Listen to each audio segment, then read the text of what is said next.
sini saya mau tanya-tanya soal KB nih, Bu. Ya, Ibu kesini dengan siapa? Sendiri atau dengan suami? Di sini saya sekarang sendiri aja sih, Bu. Oke, baik Ibu. Terima kasih ya Ibu sudah datang untuk berkonsultasi. Ibu usianya sekarang berapa? Saya 26 tahun, Ibu. Ya, sudah menikah berapa lama Ibu? Sudah sekitar 3 tahun, Bu. Sudah 3 tahun. Sudah memiliki anak? Sudah, Ibu. Saya satu anak, umurnya baru 8 bulan sekarang. Baik Ibu, persalinannya normal atau operasi? Alhamdulillah normal sih, Bu. Alhamdulillah ya Ibu. Sekarang masih menyusui? Masih, Bu. Di sini saya masih ASI eksklusif juga. Bagus ya. Itu sebelumnya pernah menggunakan alat kontrasepsi nggak Ibu? Sejauh ini belum pernah sih, Bu. Ya, berarti baru mau sekarang ya mulai KB ya? Iya, Bu. Nah, sebelumnya saya mau tanya juga, Ibu sebelum itu pernah punya penyakit hipertensi atau enggak diabetes, penyakit jantung atau enggak ada alergi obat nggak Ibu? Nggak ada sih, Bu. Alhamdulillah. Nah, siklus haidnya gimana, teratur? Sebelum hamil sih teratur, Bu. Lalu kalau misalnya itu Ibu sama suami Ibu ini sudah berencana menunda kehamilan dulu atau sudah tidak ingin mengandung anak? Kalau sekarang sih ya, Bu, ingin menunda dulu, Bu. Soalnya kan anak saya masih kecil, Bu. Iya, berarti tujuan KB-nya ini untuk menjarangkan kehamilan Ibu. Betul, Ibu. Oke. Jadi di sini saya akan menjelaskan dulu ya Ibu sedikit tentang keluarga berencana itu apa atau KB juga. Jadi KB merupakan program untuk membantu pasangan suami istri merencanakan jumlah anak, mengatur jarak kehamilan dan menjaga kesehatan ibu serta anak. Oh, begitu ya, Bu ya? Iya. Dengan jarak kehamilan yang cukup, kesehatan ibu juga bisa lebih terjaga ya Bu. Anak juga mendapat perhatian atau nutrisi yang optimal. Betul juga sih, Bu. Iya, selain itu juga KB juga termaksud upaya preventif atau pencegahan supaya tidak terjadi kehamilan yang terlalu dekat jaraknya Ibu. Kalau terlalu dekat, emangnya berbahaya ya, Bu ya? Iya, bisa beresiko Ibu. Misalnya Ibu menjadi lebih mudah lelah, anemia, bahkan resiko komplikasi kehamilan meningkat karena tubuh Ibu belum pulih sepenuhnya. Oh, begitu ya. Jadi maka dari itu penting sekali ya perencanaan keluarga yang baik ini Ibu. Nah, jadi saya jelaskan beberapa jenis KB ini Ibu. Iya, Bu, boleh, Bu. Oke, jadi yang pertama di sini ada KB alami, misalnya menghitung dari masa subur Ibu. Tetapi metode ini tingkat kegagalannya cukup tinggi kalau tidak dilakukan dengan tepat Ibu. Oh, berarti kurang aman ya, Bu ya? Iya, ini sama lumayan ya kurang amannya karena apalagi kalau siklus haid itu belum stabil setelah melahirkan.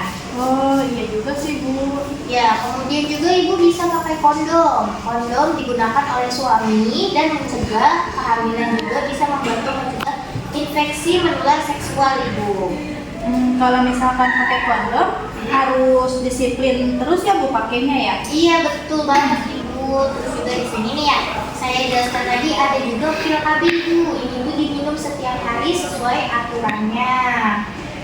Kalau misalkan saya lupa minumnya gimana itu? Kalau Ibu lupa misalnya minumnya itu efektivitasnya bisa menurun Ibu. Saya sekarang sih agak pelupa sih, Bu. Ya banyak memang ya kasus-kasus yang agak lupa untuk meminum pil KB ini. Jadi selain pil KB juga saya bisa ini apa namanya saya sarankan ada suntik KB itu ada yang 1 bulan dan 3 bulan. Bedanya tuh apa ya, Bu? Jadi kalau suntik 1 bulan itu biasanya mengandung kombinasi hormon estrogen dan progesteron. Sedangkan yang suntik 3 bulan ini hanya progesteronnya aja Ibu. Oh, kalau yang cocok untuk ibu menyusui itu apa ya, Bu? Ya, kalau yang cocok untuk ibu menyusui itu biasanya lebih dianjurkan menggunakan KB yang tidak mengganggu produksi ASI-nya Ibu. Seperti suntik 3 bulan, lalu ada implan sama IUD. Implan itu yang ditanam di bawah tangan ya, Bu? Iya, betul. Implan itu dipasang di bawah kulit lengan atas dan bisa bertahan hingga 3 tahun gitu Ibu. Kira-kira sakit gak ya, Bu ya? Saat pemasangannya mungkin hanya sedikit rasa tidak nyaman ya Ibu, karena kan menggunakan anestesi lokal juga.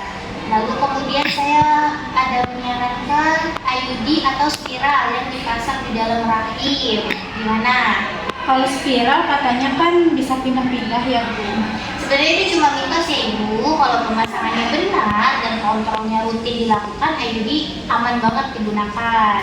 Oh begitu ya Bu. Ya Ibu. Lalu dalam pelayanan KB juga ada upaya promotif dan preventif. Sudah tahu belum? Nah, itu maksudnya kayak gimana ya Bu ya? Ya, promotif itu jadi meningkatkan pengetahuan masyarakat tentang pentingnya kesehatan reproduksi dan perencanaan keluarga.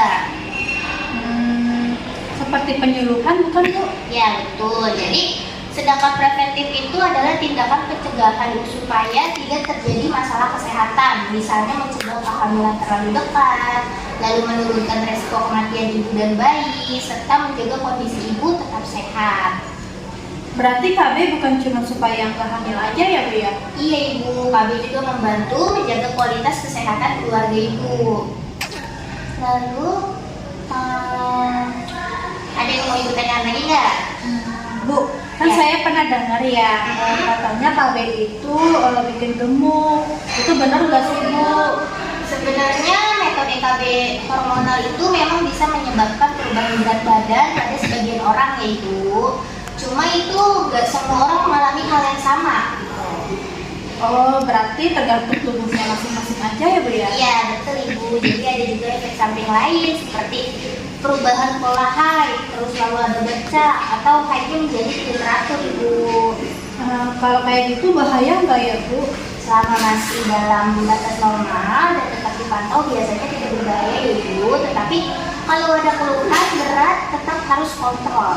Oh, seperti itu ya Bu. Ya, makanya penting ya memilih KB yang sesuai dengan kondisi tubuh dan kebutuhan ibu. Lalu, setelah mendengar penjelasan tadi saya itu, ibu lebih tertarik metode yang mana nih? Saya agak tertarik ke suntik 3 bulan atau implan sih Bu. Kalau gitu saya jelaskan lagi ya.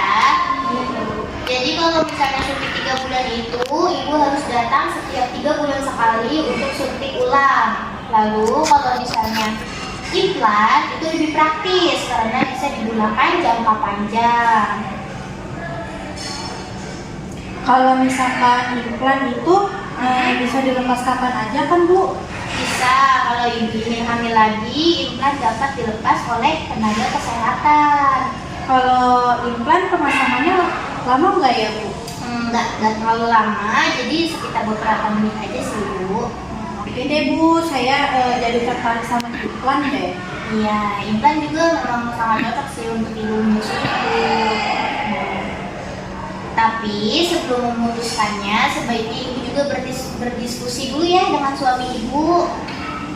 Baik Ibu, suami saya sebenarnya sih udah mendukung aja sih Bu. Baik. Jadi memang bagus sekali ya kalau suami ibu sudah mendukung, karena ibu juga jadi akan lebih nyaman untuk menjalani KB-nya. Iya Bu, betul. Oke.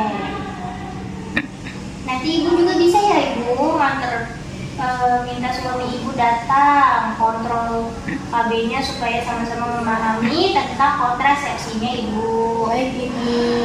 Baik Ibu Cynthia, jadi dari hasil konseling hari ini kita mengetahui bahwa ibu tujuannya KB adalah untuk menjalankan kehamilan ya. Iya Bu. Dan metode ini memungkinkan cocok untuk ibu adalah implan atau suntik 3 bulan karena ibu masih menyusui. Iya Bu, betul. Apakah ada yang masih ditanyakan ibu?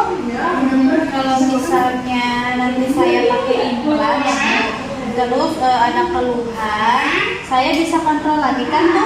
Bisa ibu. Jadi nanti kalau ada keluhan seperti nyeri berlebihan atau ada perdarahan yang banyak atau hal yang membuat ibu khawatir, segera datang untuk periksa ya ibu. Baik deh Bu. Saya juga sarankan tetap menjaga pola makan bergizi, istirahat cukup, dan tetap memberikan ASI untuk bayinya ya ibu. Iya Ibu, baik. Oke, terima kasih ibu sudah datang berkonsultasi hari ini. Terima kasih kembali ya Ibu Gita atas penjelasannya. Baik ibu, semoga sehat selalu. Terima kasih ibu.